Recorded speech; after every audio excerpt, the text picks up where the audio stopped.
Se você estiver ouvindo com o coração, o nosso podcast é um abraço para sua alma. Bem-vindo ao VerboCast. E hoje trouxe aqui um convidado muito mais que especial, que eu já estava de olho basicamente há um tempinho já que eu queria trazer para vocês.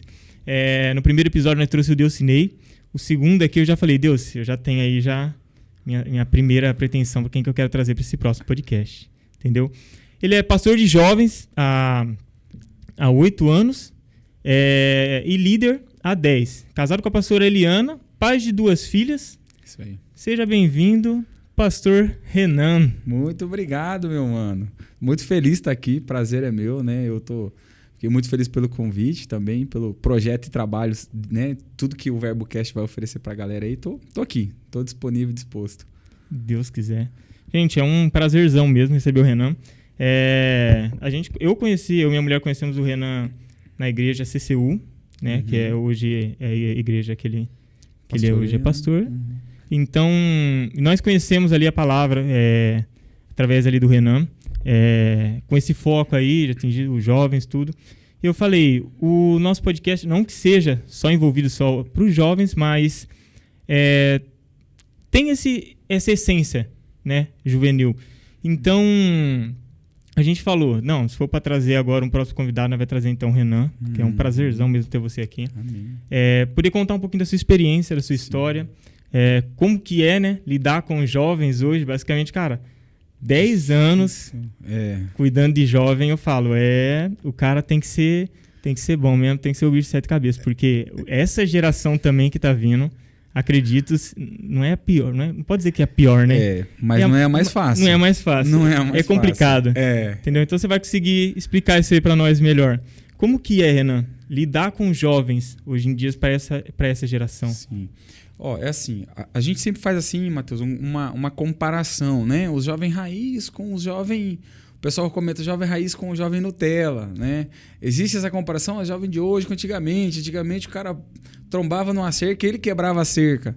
Agora, né, os caras é muito, muito fraco. Mas assim, hoje não é tão difícil quanto no passado. A diferença é que hoje é mais delicado, né? Hoje tem mais dificuldades de lidar, tem mais assuntos para resolver no coração e na mente de um jovem do que antes, né? Então, vamos pegar, se você pegar 10 anos atrás, tem muita coisa online que não tinha 10 anos atrás, né? Sim, hoje tecnologia, né? Então, hoje, um exemplo, você poderia falar para o menino, não se envolva com isso. E aí tinha o pai dele que falava, não se envolva, né?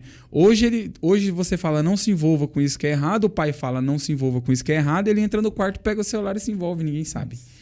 Então, os desafios de hoje não estão relacionados somente a força que o jovem tem ou não, a resistência que ele tem comparado àquele que cresceu no sítio, na roça, né? Aquele que cresceu debaixo de uma correção severa. Hoje ele tem mais acesso a coisas, por isso é mais difícil de lidar com o jovem, né? Então hoje você vê, hoje você lida com o jovem como? Você vai lidar com atração? Não, hoje o que tem que fazer é lidar com a presença de Deus, porque o que tem bíblico para um jovem? A presença de Deus, não tem mais nada, né? Não tem como você colocar um atrativo ali. Nossa. Esse é um dos desafios de hoje, né? Que isso, cara. É um grande desafio, né? Eu falo, hoje em dia, né, o que a gente encontra na internet a gente está basicamente numa geração que é muito influenciada, acredito eu, né? Que tudo basicamente que você vê na internet acaba influenciando hoje o jovem. Então, a gente tem que tomar muito cuidado, acho que também pais, né? Hoje você também é pai de jovem, né? As suas filhas têm quantos anos? Eu tenho uma de 15 e uma de 9. Uma de 15 e uma de 10 anos. Olha aí, cara. Então você vê assim, tem uma pré-adolescente, uma adolescente. É interessante que assim, lá atrás, quando eu e minha esposa começou a trabalhar com o jovem, foi aleatório, assim, sabe? Nós estávamos numa igreja e os caras falaram, nós precisávamos de alguém para cuidar de jovem. Quem? Aí falaram, o Renan. Aí, joga pro Renan. Responsabilidade joga pra ele. Tá chegando na igreja agora, né? Não tem muito o que ele fazer aí. Vamos dar essa função pra ele aí. Quem sabe dar certo. Primeira função. Interessante que, assim, dessa época pra cá, o que a gente percebeu? Todos aqueles meninos que a gente conheceu daquela época, com 10 anos, cara, isso é bom e é ruim pra mim. Todos os meninos que a gente conheceu daquela época pra cá, de quando a gente começou a trabalhar de 10, 12 anos, se o menino tivesse, vamos supor lá, 12 anos de idade, ele era um pré-adolescente, um adolescente. Então, nós começamos a cuidar dele, trabalhar com ele lá atrás. 10 anos depois, ele tem 22 anos. Já casou, já terminou faculdade. Você acompanhou basicamente uma vida, né? Não, então o que acontece? Década. Isso é bom, né? Sim. Mas pra mim é ruim. Eu falo, meu Deus do céu, cara. Tá passando o tempo, eu tô ficando velho, né? O tempo voa realmente pra nós, cara. E eu falo, cuidado. Você acompanhou basicamente uma década, então, de... tem meninos que hoje andam com a gente ali na igreja, que eu conheci, eu comecei a cuidar dele, ele não era tipo do ministério infantil da igreja, né? Tem um rapaz lá mesmo que hoje é casado, tem uma filhinha e tal, e ajuda a gente, trabalha com a gente nos eventos dos jovens ali, e ajuda muito ele e a esposa dele. E quando eu tive contato com esse menino a primeira vez, assim, de começar a andar junto com a igreja, ele tinha 8 anos, 8, 9 anos, mais ou menos. Assim. Então, assim, isso dá uma sensação de velho. Sim. Mas, vou falar uma coisa pra você. O que a gente percebe? Líder de jovem não pode ser muito novo. Entendeu? Pastor e líder de jovem não pode ser muito jovem. Por que acontece? O que a juventude mais tem desafio hoje? Paternidade. O que mais falta na vida do jovem? Pai. E não é pai do pai que abandonou. Que tem muito jovem que é órfão de pai vivo. Entendeu? O pai tem uma vida paralela com a vida familiar. Então, às vezes, ele não é o pai presente, às vezes ele não é o pai... às vezes é o pai presente com presente, mas ele não é o pai que disciplina, que corrige e tal. O que falta para muitos jovens hoje? Paternidade. E não é a paternidade do homem só, às vezes da mãe também. E aí o que acontece? A gente fica numa posição hoje, que nem hoje eu tenho 39 anos, a gente fica numa posição hoje que é melhor você ser mais velho cuidando de jovem e ser uma referência de pai, dar um destino, um caminho, ele ter para onde se espelhar, do que você ser tão jovem. Por quê? Porque você se torna amigo, não pai. Ou seja, aquela pessoa que dá um destino, Sim. aquela pessoa que já viveu, né? Que nem eu já tenho filhos, eu sei como é casamento, filhos. Então, isso ajuda a gente no ministério pastoral, entendeu? Acaba ajudando no discipulado, né? No acompanhamento ali. E como você faz? Não como, né? Mas, tipo assim, o discipulado das suas filhas. Como que é você em casa? Com elas. Rapaz, é cinta, chinelo, pancada. Não, como é que é? Assim, tô brincando, gente, tô brincando. Tem aquela separação na igreja de pai e pastor? Existe, mas lá em casa a gente não deixa isso acontecer. Porque assim, acontece, Mateus, a gente tem que entender uma coisa assim, cara. Ser pastor e pai são duas coisas iguais, mas caminhos diferentes. Então, tem momentos que eu preciso dar uma voz de pai, mas tem momentos que eu tenho que dar uma voz de pastor. Então, assim, o que eu e minha esposa faz muito? A gente faz com que as nossas filhas amem a igreja, amem Jesus. Um exemplo, cara. Os nossos filhos têm que se converter. Eles têm que aceitar Jesus. Eles têm que ter a primeira amor, paixão. Cara, eles têm que aprender disciplina da palavra. Então, respondendo a sua pergunta, como que a gente lida com isso? Tudo que é disciplina ou tudo que é trilhos que a gente vai colocar para eles conhecer Jesus, ler Bíblia, orar, se apaixonar por Jesus, a gente faz como faria para qualquer um. Tá. Como pai e mãe, como que a gente lida? Tem hora que a gente vai dizer, isso aqui é coisa de pai e mãe, é correção da casa, não é correção espiritual, isso aqui é correção de pai e mãe, vocês não podem errar aqui conosco, vocês não podem fazer isso porque eu, seu pai, sua mãe, não autoriza vocês a fazer. Sim. Tem coisa que a gente trata como pastor. Exemplo, isso aqui Deus reprova, isso aqui... Só que a gente não coloca o ministério pastoral acima do ministério pai e mãe.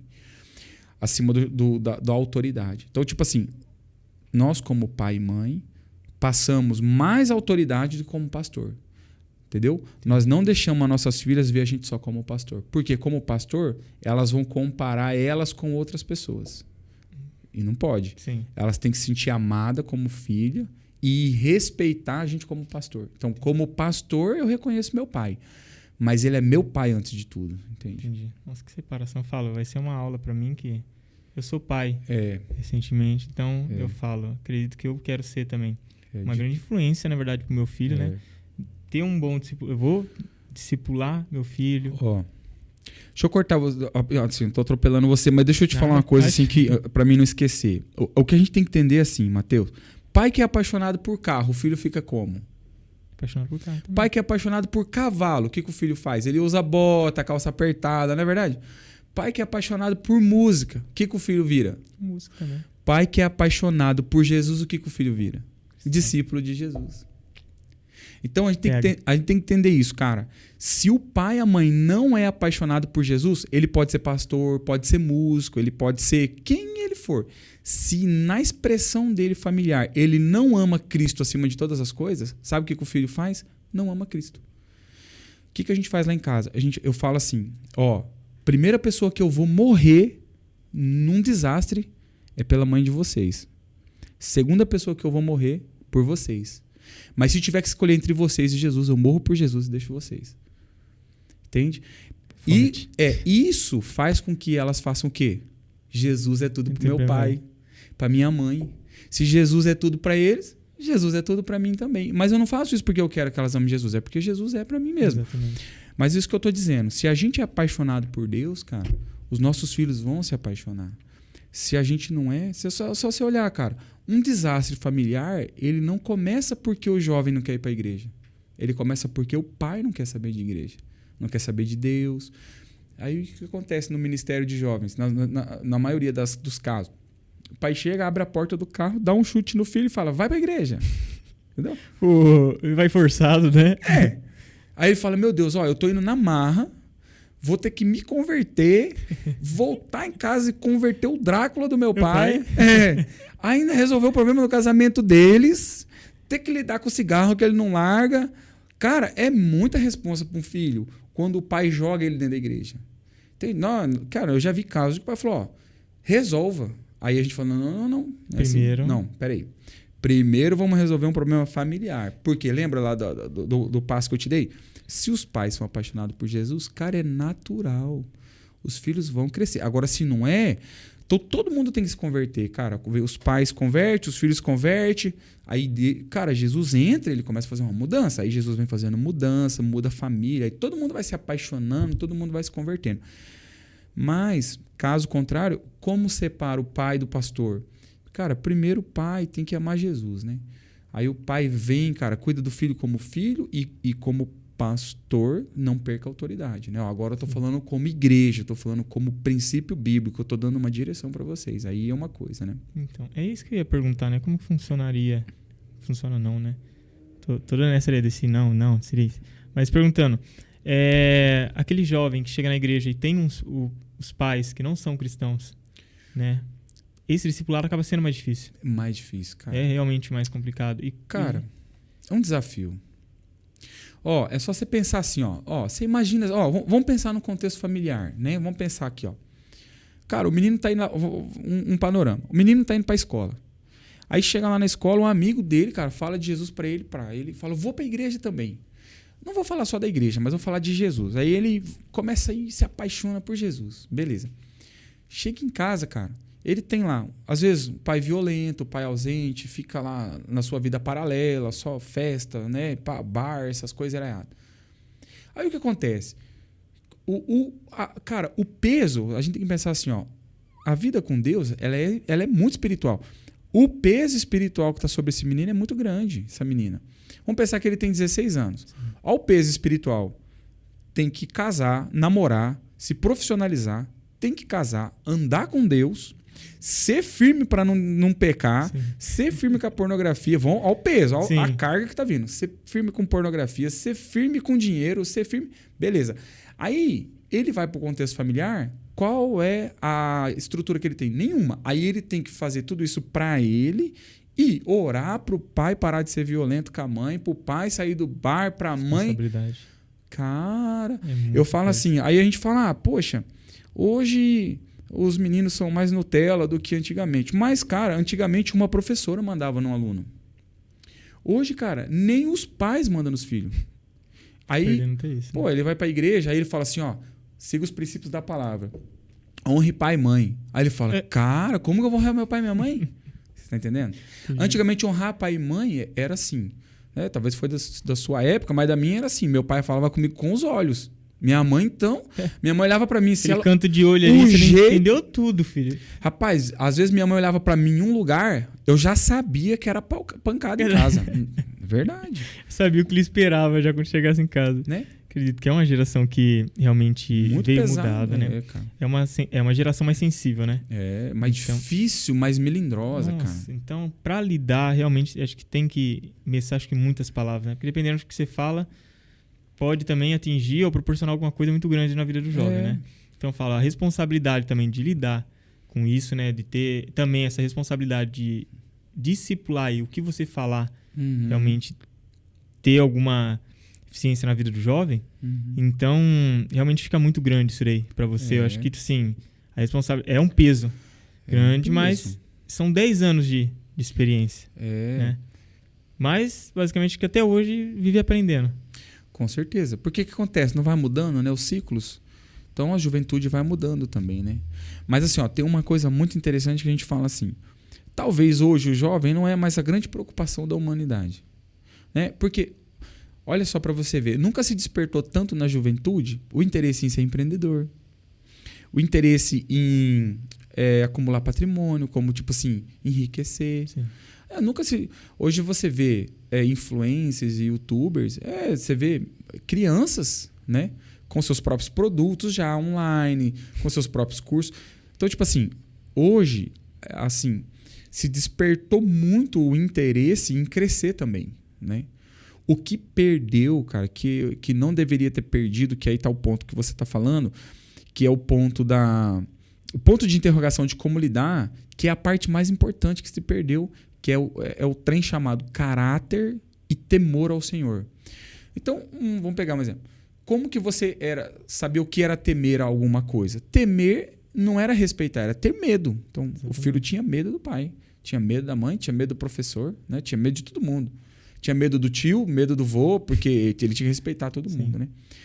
Essa mesma liberdade que deu acesso a crescer, deu acesso a perder o temor. Junto com a perca do temor, vem perca de caráter. Junto com isso, vem a desonra ao Senhor. Então, você vê que os meninos falam assim, cara, eu não quero... Eu vou fazer do meu jeito, não importa o que acham. Como se fosse assim, nem o que Deus acha. Né? Então assim, vem muita coisa junto. Crescer, eu falo assim, crescer na vida implica em muitas responsabilidades. Crescer é mais difícil do que não crescer. Porque crescer vai trazer para você responsabilidade, vai ter que trazer compromisso, caráter, segurança. Por isso que muita gente cresce na vida e muito jovem cresce e ele se rebenta logo ali depois. Né? Porque não amadureceu. Meu pai falava para mim assim, cara, quando você for... ele falava assim, pessoas têm que criar limo. Né? Não sei se você sabe o que é limo. Limo é um lodo que gruda na pedra do rio quando o rio passa muito. Ou seja, quanto mais a água passa, mais lodo gruda. Criar limo é criar raiz, cara. É você criar segurança. Então você vê assim, como que se cria segurança com a juventude hoje? Caráter, paternidade, disciplina. Cara, tem que ter. Não adianta. A gente vai sempre voltar no princípio da palavra, que é honre pai e mãe, honre os mais velhos, siga os princípios dos mais velhos, tome conselho com os mais velhos, sempre vai voltar aí. Não tem como, cara. E quanto mais tempo passa, mais vai ter que voltar aí. Que isso. Eu acompanho bastante o pessoal também da sua igreja. Quando nós foi lá, gente, sem brincadeira, a gente gostou muito da igreja. Realmente foi uma igreja que tocou realmente a gente, quando eu e minha mulher, né, como nós fomos, amamos mesmo. E dentro da igreja, como é que é o Renan ali como pastor? Eu vejo que o pessoal ali tem realmente um respeito muito grande, é um pessoal animado. A gente gostou muito por causa disso aí. É uma igreja bem jovem, tanto da parte do louvor, que eu amo muito. Quando eu vou na igreja, gente, pelo amor de Deus, louvor me toca muito. E parabéns, a CCU tem um louvor legal. Tem um louvor maravilhoso, cara. São dedicados, né? São dedicados. É maravilhoso mesmo. Mas ali, como jovem, como pastor daqueles jovens, como que é o Renan e como é que é o discipulado com aqueles jovens? Como é que é meio que os jovens da CCU? Uma característica, assim, né? Uma identidade, né? Você daria? Paz, eu vou falar pra você assim, pela expressão da igreja e pelo formato que é a nossa igreja, a gente não tem aquela multidão de jovens, né? Mas como que é essa questão da identidade? Tem duas coisas muito marcantes que a gente acaba acontecendo ali na igreja, que é uma coisa chamada lealdade e responsabilidade. Então, assim, a gente vê que os jovens chegam já trombam com isso. Então, um exemplo. Todo mundo respeita o Renan como pastor de jovem. Mas assim, também todo mundo respeita o Luiz como pastor da música. Então, essa questão de responsabilidade, de reconhecer a autoridade, é uma coisa que a gente aplica muito ali. Como que é o Renan e como que a gente faz isso ali? Botando a mão na massa e fazendo junto com a galera. Mateus, tem duas coisas que vai caracterizar um líder genuíno. Uma é quando ele põe a mão na espada e vai para a guerra. Cara, todo grande rei, todo grande líder foi constituído líder como homem de batalha de guerra. Cara, líder que dá ordem e não faz, ele não constitui liderança. Entendeu? Então, como que é ali o Renan? Cara, mão na massa. Vamos fazer evento. Eu e tem outros pastores, tem outros líderes. Todo mundo assume. Todos os pastores da igreja ali são assim, né? Mas como é comigo aqui, eu estou falando mais no meu ponto. Mão na massa. Vamos fazer. A gente é o primeiro que chega, o último que sai. A gente é o que pega o peso e é o que elabora o projeto e que dá a direção. Então, como que é isso? Então, assim, essa primeira coisa. Cara, não existe liderança sem o líder assumir a frente. Ele tem que saber o que fazer, como liderar, como dar ordem e executar. Então, você pega Davi. Como que era Davi? A Bíblia fala que Davi era um homem sanguinário. A Bíblia fala assim, que Davi saía pra guerra. Cara, a única vez que Davi não saiu pra guerra, ele pecou. Você vê, né? Ficou em casa. A Bíblia fala que no tempo das guerras, os reis saíram pras guerras. Sim. E Davi não foi pra guerra. E enviou. A única vez, ou uma das únicas vezes que ele não vai pra guerra, é a vez que ele erra. Por quê? Porque é característica, cara, de líder. Como que a gente faz? Como que é o dia a dia? Cara, a gente bota a mão na massa. É para fazer mudança, a gente vai. É para carregar roupa, a gente vai. É para limpar a igreja, a gente limpa. Tem um pastor lá na igreja, o pastor Marquinhos, cara, ele limpa a igreja, arruma. É pastor. Então, isso é uma característica. A galera jovem, quando chega, tromba com isso. Sim. Opa, peraí. Aqui tem que trabalhar, cara. Tem serviço. Rapaz, eu não acredito. Achei que os homens eram tudo mole. Não é, entendeu? A segunda característica, cara, é essa questão de respeito e de autoridade. Nosso pastor Fabiano, ele fala assim, a autoridade nunca é imposta, ela é conquistada. Nunca se impõe a autoridade. Quando você impõe a autoridade, você está transferindo uma responsabilidade que a pessoa não vai querer para ela. Sim. Quando você conquista a autoridade com as pessoas, você ganha o coração das pessoas. Então, um exemplo, você pega um jovem e fala, cara, vamos fazer um evento, eu vou estar lá antes de você e vou sair por último. O cara fala, achei um cara para andar com ele. Aí ele reconhece a sua autoridade. Né? Então, por isso que você falou assim, eu vejo que o pessoal respeita, né? Porque a gente faz isso, não propositalmente, a gente faz com o coração, cara. A gente faz genuíno. A gente viu que acho que no último evento, não é evento, né? Acho que o último culto de jovens que a gente viu lá, acho que parecia que tinha acabado o culto e os jovens ainda lá, Fica lá, gosta de se envolver realmente. E quer basicamente, como é que fala? Se parecer com o Renan, né? Como você disse, se você é o primeiro a chegar, você quer ser o último a sair. Sim. E assim eu vejo, acho que os jovens também, assim, da sua igreja Cria um espelho, né? Exatamente. Então você é realmente, basicamente, uma referência para eles, né? Eu vejo que vocês têm também... Vocês criam um relacionamento muito forte dentro da igreja. Eu vi lá que vocês fazem acampamento. É acampamento? Faz acampamento. De jovens a gente faz uma vez por ano. E sempre marca um rolê pós-culto, né? Com a galera por ali. Sempre a gente marca... Sempre, vamos sair, vamos para algum lugar. Que nem tem célula durante a semana e marca na casa de um casal de líderes, né? Sempre tem alguma coisa envolvendo eles, assim. Sim. Poder trazer realmente essa... Como é que chama? Essa comunhão, né? Comunhão, exatamente. Essa comunhão de estar ali. E é maravilhoso isso daí. E eu falo, quando eu cheguei lá também, toda vez que acabava o culto, gente, vamos sair comer um lanche, não sei o que tem. Então, cara, é maravilhoso ter isso aí meio que também fora da igreja, você também manter essa comunhão fora da igreja, né? Trazer os jovens um para perto ali do outro. É difícil criar comunhão, porque assim, ó, você pensa bem, um dos receios que os jovens mais têm, qual é? É de se envolver com outras pessoas, né? Sim. É maior dificuldade. Capaz, quer ver adolescente, né? Adolescente, ele tem um efeito que a gente chama de efeito manada, né? Então, como que funciona? O adolescente e o pré-adolescente, tudo é efeito manada. Se um corta o cabelo, o outro corta. Se um usa calça, o outro usa. É porque eles têm uma característica da identidade de formação deles, qual que é? Que é a característica deles ter que se parecer para ser aceito. Sim. Então, tudo que é relacionado a adolescente e pré-adolescente lá na igreja tem a Dani e o Rafa, que são líderes dos adolescentes. Então, eles vão ter dificuldade de familiarizar. Mas, quando eles chegam com esses receios. E agora eu não conheço ninguém. Então, hoje a gente está resgatando isso nos jovens. Hoje a gente trabalha separado, os adolescentes e pré-adolescentes dos jovens adultos. Porque os jovens adultos são famílias. Por exemplo, casal, namorado, noivo, um fazendo faculdade, um já mora sozinho, né? Os adolescentes já com seus pais, enfim. Mas quando o jovem começa na igreja, se você não tentar um mecanismo de ele se familiarizar, só a igreja não é o suficiente, precisa de comunhão. Porque, um exemplo, então beleza, sábado acabou o culto, eu vou pra onde? Ficar sozinho em casa. Não, tem alguém batendo lá na porta da minha casa chamando eu pra dar um rolê, eu vou dar um rolê. Ué. Vamos sair aqui um pouquinho, vamos se envolver. Isso que é o desafio.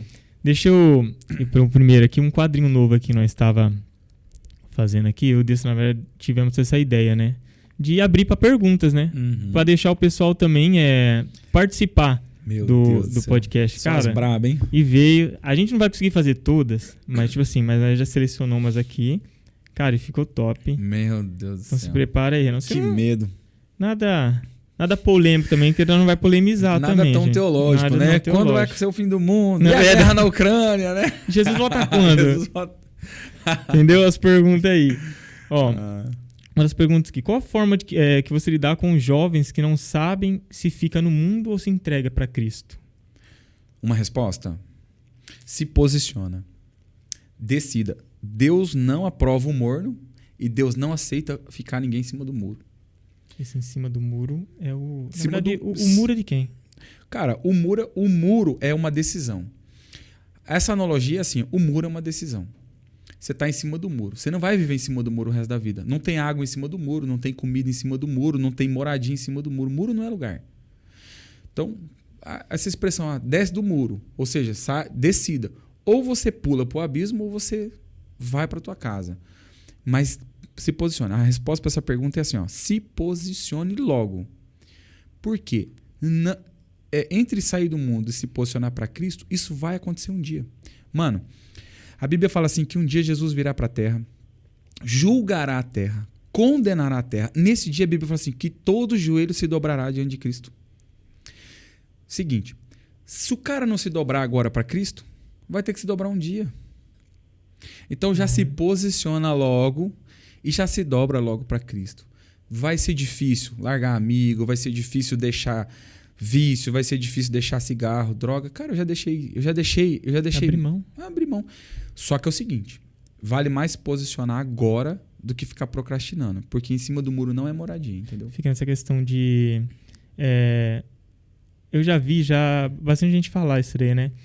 Eu vou aproveitar o que eu tenho agora... Porque aí depois no finalzinho, quando eu tiver mais velho... Depois que eu curti, aproveitar tudo. Tudo. Aí eu vou buscar Jesus e tal, depois eu me arrependo de tudo isso. E se morrer, mano? E aí? Não, essa história é tão macaca velha, essa história. Não, mano, ela é tão clichê que é o seguinte. A galera fala, eu vou aproveitar tudo, eu vou falar o que é tudo. Tudo é cigarro, festa, sexo, prostituição, os negócios que tem por aí, droga, essas paradas todas. Tudo. Isso é tudo. Aí eu falo pra você, tudo isso não é nada. E não é nada porque eu tô falando de Jesus, não. Não é nada porque todo mundo que vive aí é arrependido. Sim. Entendeu? Cara, pode pegar uma estatística aí. Pega 10 pessoas. Se você pegar 10 pessoas e falar assim, fala o que mais te faz mal. O cara vai falar, velho, faz mal. É um fim de relacionamento, o que faz mal. Tudo é dor na alma, cara. Tudo é namoro que deu errado, perca que deu... Tudo. Cara, as doenças na alma não são doenças de perca de dinheiro. Mano, alma não... Perca de dinheiro não dá dor na alma. Bater carro não dá dor na alma. Entendeu? Rapaz, você ter que mudar de casa não dá dor na alma. O que dá dor na alma? Cara, dor na alma são as frustrações internas. Entendeu? Então, assim, essa resposta aí pra quem for é assim, desça do muro. Se posiciona logo. Rapaz, eu vou arriscar tudo em Jesus e ver se vai dar certo. Curti. Vamos lá. Para a próxima agora. Qual a maior dificuldade de lidar com o lado emocional dos jovens? Para mim, o lado mais difícil é as crises de identidade. Para mim, tá? Não vou dizer que isso é da juventude. Para mim, as crises de identidade são as mais difíceis, tá? Posso abrir um pouquinho o leque? Sim, à vontade. Pode abrir? Ó, o que é uma crise de identidade? Vamos pensar assim, vou abrir, tá? Um pouquinho. Sim. Ó, o que é uma crise de identidade? Menino de 7 anos que mora na roça. O que ele vai ser? Agricultor. Vai ser o lavrador da roça. O que ele vai aprender com 7 anos? Dirigir trator, andar de cavalo. O menino do agro. Do agro, não é? Menino do agro, menino da pecuária, né? Menino da pecuária. O que ele vai ser? Ele vai aprender a dirigir. Ó, tá embutido nele, cara. 7 anos, ó. Eu vou usar bota, vou pôr calça, não que isso é regra, mas eu vou usar bota, vou pôr calça, vou dar comida pros porcos, vou tratar das galinhas. Ambiente, né?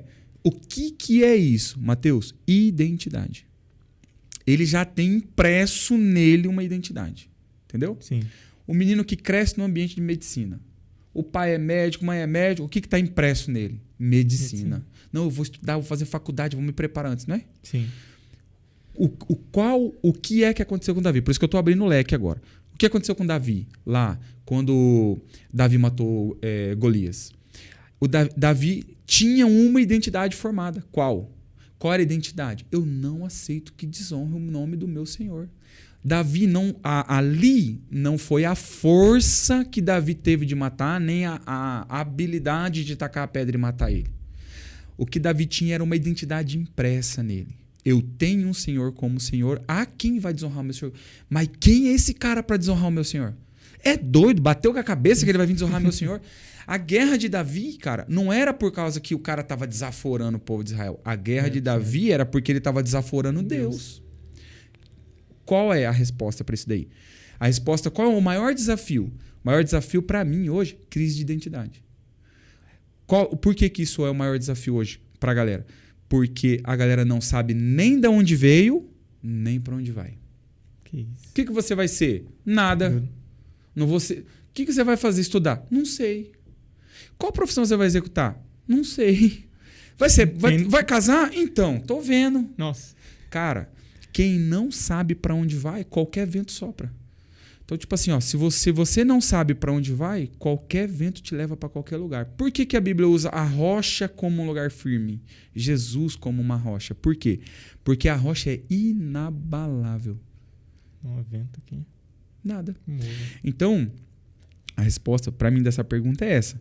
Cara, o que é o mais difícil de trabalhar? Crise de identidade. Cara, se o menino sabe para onde está indo, você só molda o caminho dele. Você fala assim, ó, tá bom, você vai se envolver com medicina? Beleza. Lá na faculdade, você vai tomar cuidado para não corromper teus princípios aqui. Cara, você dá uma instrução dentro do plano que já está sendo executado. Sim. Né? Eu falo assim com as minhas meninas. Eu falo direto para elas. Eu sei onde vocês vão chegar. Não desvie do caminho que vocês vão chegar. Porque se vocês desviarem, vocês vão ter problema comigo. Aí já pronto, já toma posicionamento. É outra história. Beleza. Ó, a próxima. Quem pode realizar a Santa Ceia? Boa pergunta. Lá em Coríntios, Paulo fala assim. São 2 lugares. Nos evangelhos, Mateus fala e lá em Coríntios fala. Mas lá na carta de Coríntios, Paulo fala assim, ó. Para todos ceiarem aí ele vai dizer o seguinte. Examine o homem a si mesmo. E se examinando você estiver apto a cear, ceie. Se não estiver apto a cear, não ceie, para que não haja condenação sobre você. Mas vamos dar um adendo? Ó, o que é a ceia? Primeiro a gente tem que entender o que é a ceia. O que era a ceia na época? A ceia é um memorial de Cristo. E a ceia era entregue para lembrar quem é Cristo. Cara, a ceia na época não era esse pão e esse cálice que a gente toma, que agora é um memorial. Diferente. Era uma janta mesmo. Tanto que Paulo fala, quando vocês forem cear, esperem um pelos outros. Aqueles que têm mais condições, espere os que têm menos condições. Os que têm menos condições vinham de longe. Sim. Eles chegavam atrasados, chegavam por último. Os que tinham menos condições traziam uma comida inferior. Então ele fala, não coma a comida melhor primeiro, espere todos. E aí quem está apto a cear? Você que decide que você está apto a cear. Existe uma regra que algumas igrejas colocam, e eu preciso explicar isso, que é assim. Se você não for batizado, não ceia. Eu ia chegar nessa daí. Só que é o seguinte, e se o cara é batizado e está em pecado? Vamos pensar que o cara é batizado e o cara está roubando alguma coisa. Ué, é um pecado. Sim. Se ele está em pecado, não ceia. Entendeu? Mesmo sendo batizado. E se ele não é batizado e está vivendo uma vida de santidade, de busca crescente com o Senhor? Qual é o parâmetro? O parâmetro é o que a carta de Coríntios fala. Se você examine o homem a si mesmo. E se você não estiver em pecado, você sei. Se você estiver em pecado, não sei. Então, lá na nossa igreja, a gente faz assim. A gente não coloca a regra. A gente coloca o princípio. O princípio é qual? Examine. Você está apto a cear? Sua casa, sua vida, sua família. Como que você está? Estou apto. Ok, beleza. Não estou apto. Então, você vai entender isso. Mano, um exemplo. Falta de perdão é uma regra para você não cear. Então, acho que é um dos desafios mais complicados que nós temos hoje, né? O cara treta com a família cedo, tem culto à noite. Não vou perdoar, onde já se viu, ela falou comigo assim, ele falou comigo assim e tal, beleza. Aí vai lá o bonitão e ceia. Olha, não, aí peraí. Então você tá vendo que às vezes a gente coloca uma regra. Cara, o que acontece? A gente quer colocar lei para as coisas. Mas nesse contexto, Paulo traz a lei para dentro de si. Fala, você vai entender. Se você está apto, se você não está apto. Se você está apto, você... Agora, se você não está apto, é melhor que não sei do que ceiar e trazer condenação para si. Esse é As consequências são severas. Ó, a próxima. Essa daqui eu também... Não que... Eu já tive dúvidas sobre essa daqui. Já me questionei antes bastante quando eu estava no início da minha conversão. Mas vai ser melhor com você explicando. Jesus veio para morrer pelos nossos pecados. Quais pecados se eu nem era nascido? Na verdade, assim, o contexto de pecado aí não é o pecado de que a pessoa pecou. Entendeu? As pessoas acham que é isso. Assim, mas eu nem nasci. Coisa pro meu pecado, mas eu nem pequei. Mas é difícil, cara, uma de criança. Entender. Não, mas é difícil de entender. Jesus morreu por mim. E daí? E daí? Que Jesus morreu por mim. Beleza, eu não conheço Jesus mesmo. Eu só quero ter um Deus como Deus. Assim, a resposta é bem teológica, tá? Jesus morreu por mim e tal, mas e aí? Mas assim, ela é bem teológica. Mas resumindo, é assim, a vitória de Jesus dos pecados não foi comigo, foi com Satanás. Então, ele morreu pelos nossos pecados para tirar da mão de Satanás a condenação que ele tinha na mão dele para a eternidade. Então, vamos pensar assim, quando Adão pecou, Satanás passou a ter direito da nossa alma. Sim. E aí todo mundo passou a ser pecador, porque Adão e Eva errou. E o que é pecado? Mano, Mateus, pecado é a palavra hamartia, que quer dizer errar o alvo. Então, quando Adão e Eva errou, eles erraram o alvo. Né? Aí o que aconteceu? Satanás ficou com uma cédula de dinheiro na mão, como se fosse assim, que tinha nossas almas na mão dele para a eternidade e ir para o inferno com ele. Quando Jesus vem e morre para os pecados, resumidamente eu estou falando isso, tá? Quando ele vem e morre para os nossos pecados, ele tira essa cédula da mão dele, traz para Jesus. Por isso que a Bíblia fala que ele desce ao inferno no terceiro dia, toma a chave do inferno e dá morte na mão dele. Ou seja, Satanás agora não tem mais autoridade da morte do mundo espiritual na nossa vida. Traz para a mão dele, e aí a partir de agora, todo mundo que quiser ter ele como Senhor tem acesso à vida eterna. Entendeu? Agora, o pecado aqui é assim, eu pequei porque eu briguei com o cara no trânsito. Beleza. Eu me arrependo e isso não anula a minha salvação. Exemplo, me arrependo, estou apto a ir para a eternidade com Deus. Não tem nada a ver com a morte de Jesus mais. Tá? A morte de Jesus pagou um preço lá atrás e agora eu tenho acesso a ela livremente, entende? Amém. Isso é louco, muito forte. Essa pergunta particular aqui, Renan, uma pessoa em especial também fez. Pastor Renan, como que faz para ser tão bela assim? Quem será que fez essa pergunta aí? Será que fez essa pergunta?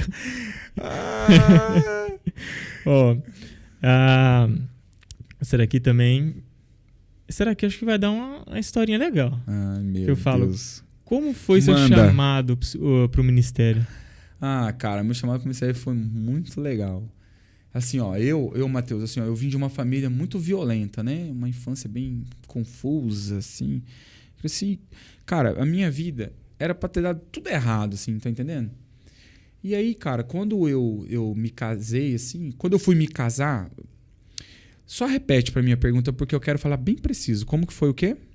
como foi seu chamado para o ministério? Para o ministério. Antes de você entender o chamado para o ministério, eu só vou falar 2 pontos antes, tá? Um ponto é que assim, ó, eu vim de uma infância muito violenta, muito confusa, assim, sabe? Família, tal, uma coisa assim, povo que assim, eu tive tudo para dar errado. Quando eu me casei, eu tomei uma decisão de casar numa igreja evangélica. Quando eu fui casar na igreja evangélica, eu não sabia que tinha que aceitar Jesus, tá entendendo? Eu falei, como que eu faço para casar nessa igreja aqui? O cara falou, velho, como assim para casar aqui? Né? Aí eu fui descobrir que tinha que aceitar Jesus, tinha que ir para a igreja, entende? E aí, nesse processo, Deus foi falando comigo. E todas as vezes, Deus falava assim, rapaz, eu vou, né, você é meu, eu vou usar você.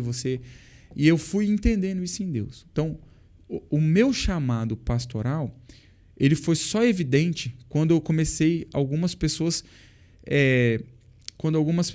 teve alguns sinais, né? Tipo assim, as pessoas começaram a ver, cara, eu já era líder de jovem, no caso, as pessoas, cara, o Renan é pastor, entendeu? Aí os líderes começaram a ver, cara, você tem característica de lidar com pessoas, de igreja, é pastor. Aí um pastor, que é o meu pastor hoje, o pastor Fabiano, falou, rapaz, você vai ser pastor, eu vou ungir você. No começo eu não queria, porque eu não achava necessário. Eu podia só ser líder de jovem, para mim estava ótimo. Mas um dia Deus falou comigo, Deus falou assim, ó, Renan, de uma forma bem nítida, né? Deus falou, você já tem 2 palavras de diferentes pessoas, falaram as mesmas coisas, é o tempo de você ser pastor. Aí esse pastor veio e falou, Renan, eu vou ungir você o ano que vem, e fui ungido pastor, e aí fui ingressado no ministério pastoral. Mas o meu chamado comigo mesmo, ele aconteceu quando eu me converti. Fui me casar, aí quando eu me converti eu entendi. Falei, rapaz, minha vida eu acho que vai ser com a igreja mesmo. Foi simples, assim. Não foi uma coisa assim extraordinária, tudo aconteceu naturalmente, assim, né? Cara, forte. E qual foi os maiores desafios durante essa jornada? Você passou, o que você acha hoje, assim, que... A vida pastoral? Isso. Eu acho que o maior desafio foi comigo e com a minha esposa. Dentro de casa você fala? Não, com a aceitação nossa, né? Porque, assim, quando você começa a se envolver com igreja, trabalhar em igreja e ser pastor, o que acontece? Você não é mais... eu estou tentando achar uma palavra, mas eu acho que eu vou falar de uma maneira mais explicar, assim, de uma maneira mais simples para você. Você passa a ser... Você está fora de tudo da família, né? Então, exemplo, churrasco sábado, estou na igreja. Domingo vamos para tal lugar, estou na igreja. Tem alguma coisa para resolver com pessoas, a gente está na igreja. Então, o maior desafio foi desvincular de você ser parte integral da família. Agora você tem 2 famílias. Você tem família e igreja, que são pessoas que te amam e você ama elas. E você tem família. Acho que o maior desafio foi isso, foi a aceitação familiar. Ninguém nunca reprovou isso, nem na minha família, nem da minha esposa. Mas nunca foi tão confortável assim, né? Porque o Renan, vamos fazer tal coisa, o Renan vai estar na igreja, né? Então, para mim, o maior desafio foi a renúncia familiar. Não de deixar minha família, mas de não estar em todos os momentos com os meus familiares. Minha família e filhos, não, mas familiares, né? Para mim, eu acho que o maior desafio pastoral é esse. Né? Você tem uma família que te ama igreja, você tem uma família que te ama de sangue, mas a família de sangue vai ficando sempre para trás, cara. Isso é o maior desafio para mim. Né? Acho que foi também um dos maiores desafios para mim, porque quando eu vim também para Umuarama, eu tive que abrir mão também de toda a minha família. Né? Então, assim, que nem hoje aqui em Umuarama, eu não tenho ninguém mesmo. Que nem minha família hoje é minha mulher e meu filho. Então, eu entendi que isso daqui é a minha família. Então, se eu tivesse que seguir algum propósito que Deus tivesse para mim, eu já tava com a minha família, né? Então, eu já tava em casa. Mas, mano, tem uma coisa tão interessante aí, cara. Esses dias Deus falou comigo isso daí, sabia? Cara, tem uma coisa tão interessante que é assim, ó. Todos os grandes homens de Deus que foram usados por Deus, Deus tirou ele da terra dele. Olha para você ver. Quando Deus foi fazer Abraão ser grande, ele falou, sai do meio da terra da tua parentela. Quando ele foi fazer Moisés ser grande, ele falou assim, ó, sai daí do monte que você tá, sai, larga tudo isso daí e vai para Canaã. Quando ele foi lidar com José, de onde ele tirou José? Do meio da família de Jacó, das tribos, e mandou ele para o Egito. Cara, todo homem que Deus move ele do meio da sua terra, ele vai se tornar grande. A tendência é essa. Jesus. Os irmãos de Jesus falam para ele, vai fazer milagre em outro lugar que aqui você não é bem-vindo. Verdade, cara. Jesus. Jesus fala, rapaz, o profeta não tem honra na tua terra. Então, assim, esses dias, cara, Deus estava falando isso comigo, ele falou assim, rapaz, todas as pessoas que eu fiz grande, eu tirei do meio da tua terra. Deus, então acho que eu tô no eu acho que isso aí é pra você, não é pra mim, não. Então acho que veio pra mim. Eu tô A mensagem acho que hoje veio pra mim mesmo. Querendo dizer, o jargão recebe aí em nome de Jesus. Cara, deixa eu fazer uma outra pergunta aqui. Essa daqui eu já tava matutando. Eu e meu irmão, o meu irmão, ele é o idealizador do Movimento Verbo, né? Sim. Então, e nós estávamos conversando também, eu tinha falado pra ele que eu ia trazer você. Aí ele fez uma pergunta também pra mim, que eu também já estava me questionando. Como que funciona a consolidação dos jovens pós-evento? Tipo assim, depois de um encontro com Deus, depois de um retiro.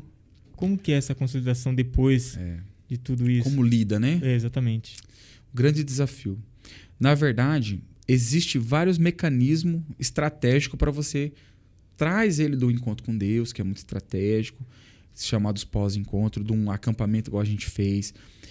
Existem várias estratégias. Todas são difíceis de aplicar. Todas. Não tem uma regra que você fala assim. Não tem uma receita pronta, né? A resposta é como fazer isso. Usa estratégias de fazer eventos, pós-eventos, para ele se firmar na igreja. Envolva ele com os jovens da igreja. Marque coisas para familiarizar ele. Mas assim, o que a gente tem que entender assim? A gente tem que deixar claro, o nosso coração, pastor, líder de jovem tem que ter o coração livre com isso daí. É assim, você fala de Jesus. Você traz muita coisa de Jesus na vida de um jovem. Mas quem convence ele de que ele tem que andar com Jesus é o Espírito Santo. A igreja, às vezes, a gente, como pastor de jovem, a gente sofre muito com isso. No que a gente sofre? A gente, cara, quer usar a regra de como consolidar a galera. Cara, se não é Deus, cara, consolidar o coração de uma pessoa, ninguém vai conseguir, mano. Então, existem regras, existem caminhos. Você faz que nem encontro com Deus. Tem os pós-encontro. São reuniões, você falando como lidar pós-encontro, como se lidar com as diversidades da vida. Acampamento, a gente faz um culto pós-acamp, a galera vem. Mas você vê, a gente fez um culto pós-acamp e a galera foi.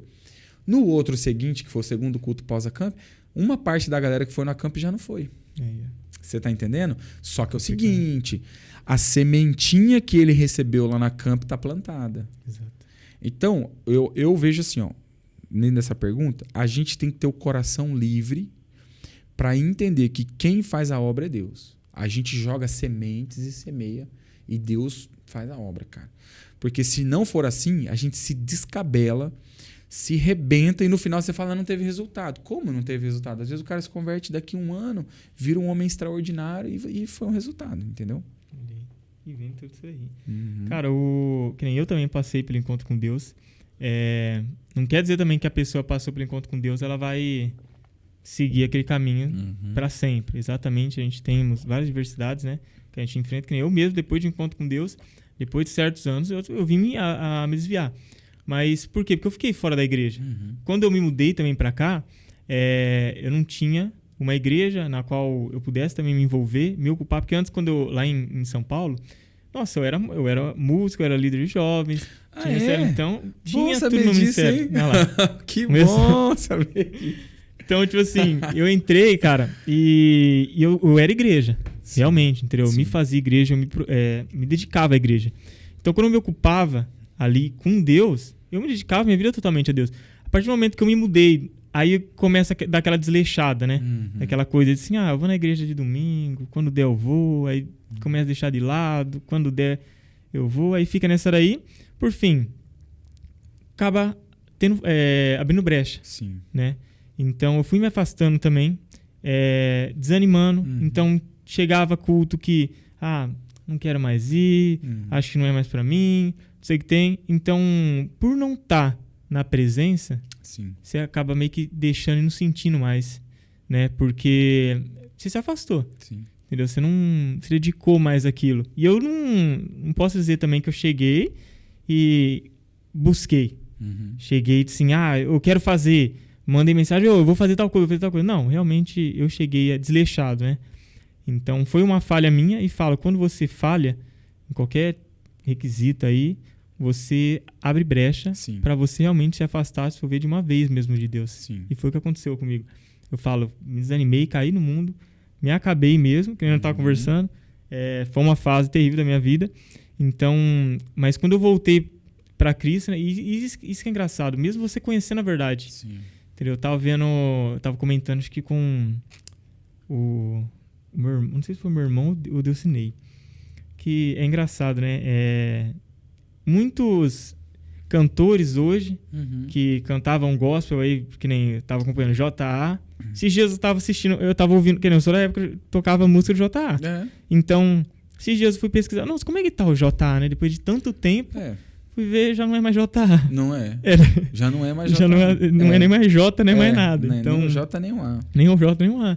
A Priscila Alcântara. Mesma situação. Entendeu? Então, é que eu não acompanho muito a internet, mas eu falo, mesmo você conhecendo a verdade, cara, você ainda se desvia e fala assim, nossa, como é que rola isso daí? Como é que é a cabeça? Tipo assim, mesmo você conhecendo a verdade, você ainda consegue se desviar, mesmo mas passando desvia, tanto processo. Cara.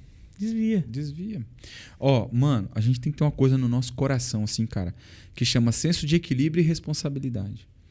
Vamos pensar assim, pra ficar nítido, pra gente entender. Para você ter Jesus na sua vida, Mateus, você só precisa de ir pro seu quarto, orar e falar com ele. Certo? Sim. Onde você encontra Jesus? A Bíblia fala, no secreto do secreto. Toda a história foi assim. Na Arca da Aliança, onde você encontrava Jesus? No Santo do Santo, era um lugar secreto. Agora, onde você encontra Jesus? Num lugar secreto. A Bíblia fala que se você quiser falar com o Senhor, entra no seu quarto, fecha a porta e em secreto o Senhor falará com você. O Senhor Deus. Sim. Você quer proteção social? Encontre uma igreja. Você quer vida com Deus? Encontre Jesus. Você quer proteção social? Encontre uma igreja. As pessoas criou uma dicotomia, separaram isso. Não pode se separar. Exemplo, você todo dia tem que acordar cedo e trabalhar. Isso é moleza ou precisa de esforço? Esforço. Todo dia você tem que estudar. Esforço. Todo dia você tem que escovar os dentes. Esforço. Todo dia você tem que tomar banho. Esforço, cara. Aí eu digo assim, o que é isso? Proteção. Se você não estuda, não cresce. Se você não trabalha, não ganha dinheiro. Se você não escova dente, fica sujo. Não toma banho, fica sujo. Se para tudo você tem que se esforçar, para a igreja também. Porque a igreja é um mecanismo de proteção. Não é um lugar só de comunhão. Então vamos lá. Igreja. Para jovem. Para jovem. Falando para jovem. Igreja é lugar de comunhão, proteção, um lugar de princípios e disciplina. E encontrar Deus também. O que a galera fala? Eu vou para a igreja só encontrar Deus. E esquece que tem comunhão, disciplina, tem orientação, tem... Entende? Então, onde que acontece isso daí que a galera desvia? O cara virou uma pessoa conhecida, mas ele não tem vínculo com a igreja mais. Cara, é um perigo pessoa que não tem vínculo com a igreja. Por quê? Você tem que pensar assim. Pessoa que não tem vínculo com a igreja. Beleza, então você trabalha num lugar e não tem vínculo com a empresa. Então você é o pior funcionário. Você é casado e não tem vínculo com a esposa. Você é o pior marido. Você tem filho e não tem vínculo com o filho. Você é o pior filho. Eu amo meu filho, mas você não tem vida com ele. Você é o pior pai. Entendeu? Se o cara ama o filho e não tem vida com o filho, ele é o pior pai. Se o filho ama o pai e não tem vida com o pai, ele é o pior filho. Se você ama a igreja e não tem vida com a igreja, se você ama Jesus e não tem vida com a igreja, você é o pior discípulo. Então a gente tem que entender isso no nosso coração. Igreja não é só lugar de achar Jesus. Igreja é lugar de proteção, disciplina, cuidado. Aí a galera já faz o seguinte: eu acho Jesus no meu quarto, eu tenho Deus no meu coração e Deus me ama. Mano, tudo é verdade, ó. Deus te ama, você fala, você ouve Deus, entendeu? Você entra lá, cara, você sente uma unção poderosa. Eu sei disso, a gente sabe disso. Só que você vai andar com o cara que bebe, mesmo você sentindo Deus, mesmo sentindo... Você vai beber também. Exatamente. Acho que um dos maiores bloqueios que tem eu acho que quando a pessoa se converte, acho que abrir mão também dessas amizades, né? Porque fica também... Sair do rolê. Porque realmente nós temos que ter essa mudança drástica de... Se não me faz bem, não me convém. Exatamente. Mas eu acho que isso também acho que é um grande desafio, né? Para você que discipula jovens, falar assim... Cara, você vai ter que abrir mão agora de certas amizades. Não, cara, e não dá nem pra falar isso aí. E não tem como você falar, né? Você fala seu melhor amigo lá, se cara, ele... Nossa... Lá na igreja eu falo, ó, não abra mão dos seus amigos. Só para de andar com ele. Só para de andar com ele. Mas, mano, eu vou falar uma coisa pra você. Vou falar uma coisa pra você de coração, cara. Ó, você tem um amigo de infância? Você teve? Tenho. Teve. Tá, não... Tive. Você tem um amigo de infância, que você cresceu na infância? Você lembra dele? Nossa, bem pouco, cara. Tá. Mas você teve um amigo, Sim. você cresceu na infância com um menino, um amigo ali e tal, foi seu parceiro na infância. Não foi? Sim. Beleza. Você lembra de tudo que aconteceu na infância quando vocês eram amigos? Nossa, não. Então, Detalhadamente, não. mas você lembra? Sim, Lembra? flash, sim. Claro, Lembra, né? brincadeiras, Lembra tudo, da- tempo, não é? tudo isso. Sim. Se você encontrar ele hoje, o seu amigo, esse amigo seu é vivo? É, Se você encontrar ele, quais são as memórias que você tem dele? brincadeiras, Não é? coisa. Eu vou falar uma coisa pra você. Amigo, cara, não é só o cara que anda junto. Amigo é aquele que tá eternizado no coração. Tem muitas pessoas que são amigos seus que, se você precisar, ele sai de outra cidade e vem aqui para te socorrer, sem que você faz anos que não vê ele. E tem muitas pessoas que andam com você, que o dia que você precisar, ele vai dar um chute em você e nunca mais vai querer te ver. Porque agora é você, ele tem que ajudar você. Você ajudou ele a vida toda. Mas agora a hora dele te ajudar, ele fala, não, mano, não vai dar. Não tem como. Então, a gente tem que entender uma coisa, eu falo isso pra galera, amigo não é o que você anda, amigo é o que tá no teu coração. Eu tenho amigo que não é cristão, não vai na igreja, o cara fuma, bebe, é rolo e confusão. Só que o dia que eu precisar, ele vai falar, Renan, tô na porta da tua casa, vendo meu carro, vendo minha casa, tô aqui, cara. Aí eu falo pra você, não ando com ele, mas ele é meu amigo. E a mesma coisa ao contrário, eu sou amigo dele. Eu falo assim, você não precisa de deixar os seus amigos. Sim. Você tem que parar de fazer o que eles fazem. E aí, é claro que condiz. O cara vai no bar, você não vai. Beleza, você não vai andar com ele. Mas, cara, dentro de você ele é seu amigo. O dia que você precisar ou ele precisar, você tá lá na porta dele. Eu tenho muitos amigos assim. Isso. Né? Eu e minha esposa, assim, nós temos amigos que tem nada com Deus, entendeu? Sim. Vida doida mesmo. Mas assim, cara, são amigos eternos. Né? Nós vamos morrer amigo deles para tudo que eles precisarem. E querendo ou não, fez parte dessa história também. E aí né? eu falo, né, dentro desse contexto que você falou, cara, a gente vai deixar os nossos... Como falar pro jovem deixar os seus amigos? Eu falo, cara. Eu falo, para de andar. Eu falo, velho, para de andar. Simples assim. Mas é meu amigo. Beleza, ele sempre vai ser seu amigo. Eu falo para minhas filhas, eu falo, ó, filho, é o seguinte, você pode ter qualquer tipo de amiga. Ela vai ser sempre sua amiga. Agora, eu não quero que você faça o que elas fazem. Aí não cabe você em alguns lugares, entende? Sim. Eu já cheguei assim, Matheus, em lugar que eu vi que eu tava incomodando. Meus amigos querendo fazer o piseiro. E... Não, mano, Pastor Renan, pior rolo é você chamado pra festa de que não é nada de igreja, cara. Que aí o pessoal fica assim, chama o pastor Renan porque que é meu amigo. Não, aí o pessoal fica assim, cara, então, né? Fica disfarçando. Né? Só que eu e minha esposa tem um senso assim de Sim. equilíbrio. A gente fala assim, amor, deu nossa hora, a galera tá querendo festar, vamos embora, vamos Deixa liberar eles eles. aí. Deixa eles aí, vamos embora. Às vezes você vê o poder da influência. né? cara, Graças a Deus. Graças a Deus. Né? Eu falo, com paternidade aí, você comentou também das suas filhas. Uma delas é batizada. Uma delas se batizou com 12 anos, agora ela tem 15. Aí você mesmo foi o batismo. Eu mesmo batizei, cara. Eu vou falar pra você, eu não fiz essa questão, mas assim, eu entendi que era importante eu batizar ela. Aí eu batizei ela. Né? Que bem. Eu fiz o batismo dela. Foi uma honra pra mim, né? Um privilégio. Acho que é um dos meus sonhos também, é poder batizar meu filho, cara. Cara, em nome de Jesus você vai batizar seu filho. Né? E como é que foi essa experiência? Foi maravilhosa. Né? Mas assim, ó, pra você ver. A minha filha queria batizar com 10 anos. Eu fiquei segurando até os 12. Falei, não, você não vai se batizar. Você tem que entender melhor as coisas, né? Até que um dia ela falou, pai, não dá mais. Eu quero me batizar. Eu falei, sério mesmo? Ela, sério. E aí eu falei pra ela, então tá bom, vamos se batizar. Eu falei, você quer que o pai te batize? Pai, pode ser você. Eu queria, né? Portanto, me batizar. Cara, tava que tão... bom, né? Tava Desejo, tão cara. impregnado isso no coração dela que tanto faz. Pode ser no rio, na água, onde você quiser. Eu pode quero ser. me batizar. Eu quero me Deus batizar. mesmo. Aí eu fiquei feliz com isso aí. Eu falei, cara, que legal. Tá vendo? Ficou tão impresso no coração dela isso daí, né? Que ela não fez aquela coisa assim, de honrarias, né? Ela falou, mas foi uma honra pra mim, pra ela. Eu tive também o prazer de batizar meu sobrinho, né? Que também se converteu. Agora ele tem 17 anos. Se converteu, aceitou Jesus também. Filho, né, do meu irmão. Então, assim... Privilégio, cara. E tô assim com a minha menina de 10 agora, né? Eu tô Deus. Agora tá nessa aí agora de... Começa a falar com essa menina. Eu falo, acho que na minha época ali, quando eu entrei na igreja nos jovens mesmo, assim, os jovens tinham 15, na época tinha 15, né? Como se fosse muito velho.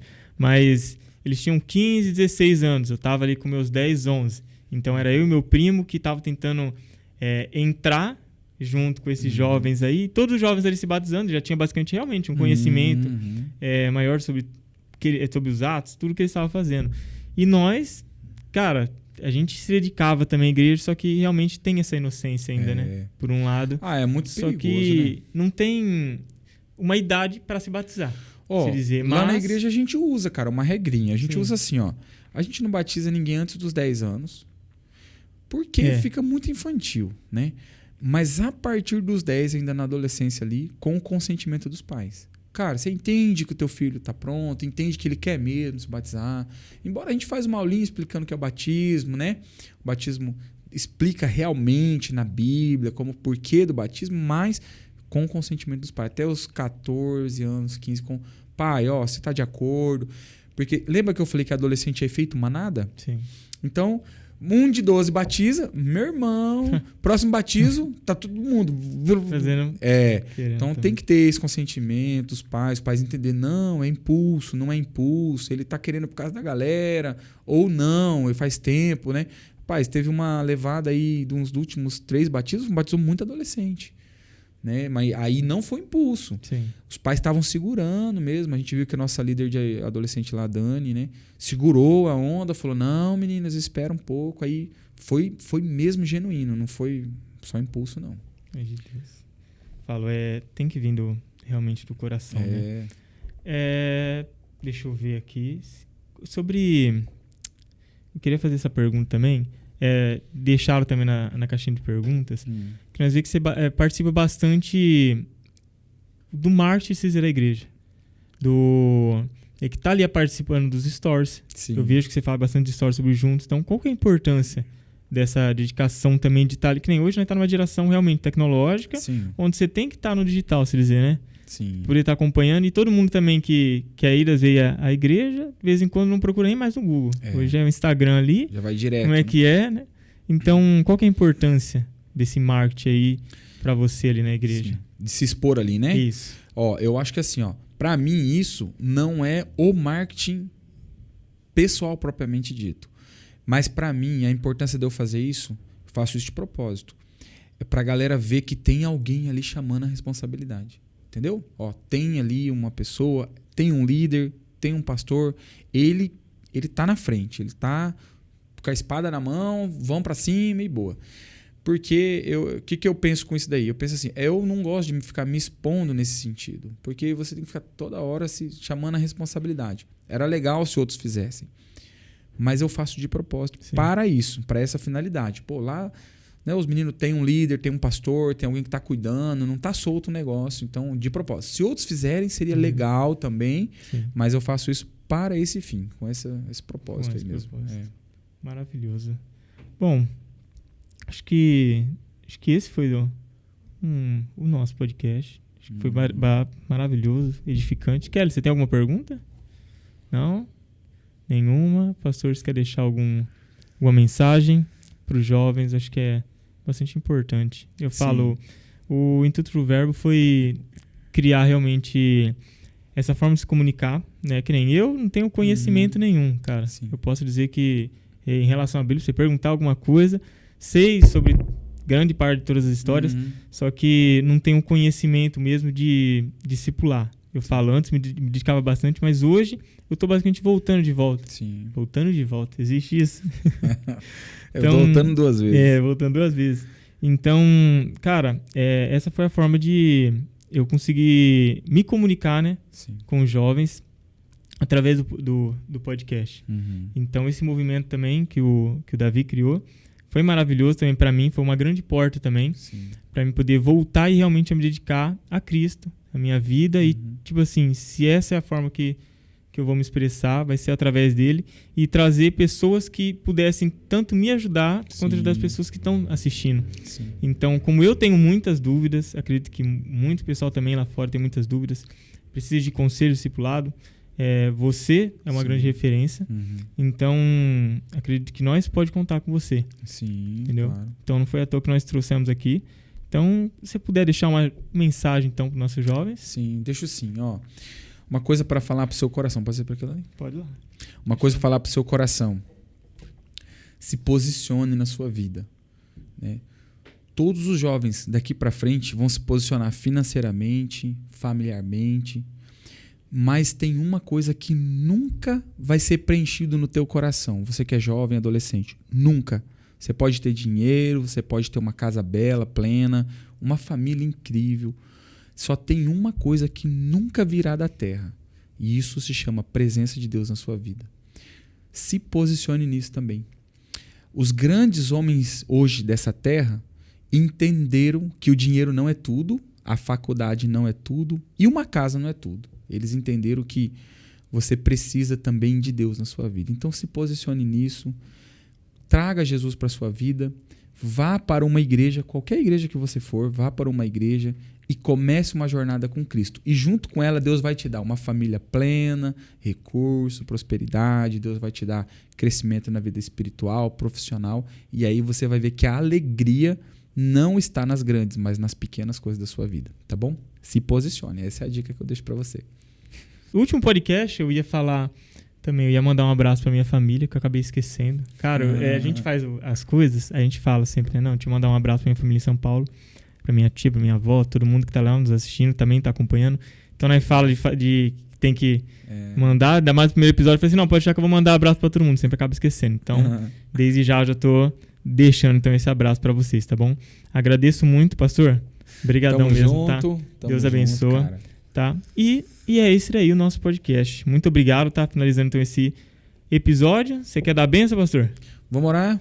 Abençoando. Pai, no nome de Jesus, obrigado por tudo que o Senhor fez aqui. Obrigado, Pai, pela tua presença. Deus, eu declaro aqui que esse podcast vai ser incrível, relevante, vai ser sobrenatural nessa terra.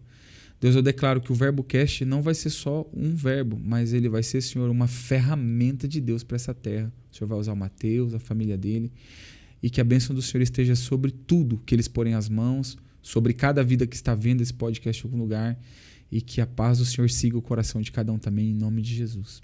Amém. Amém. Amém. Muito obrigado para você aí e um abraço.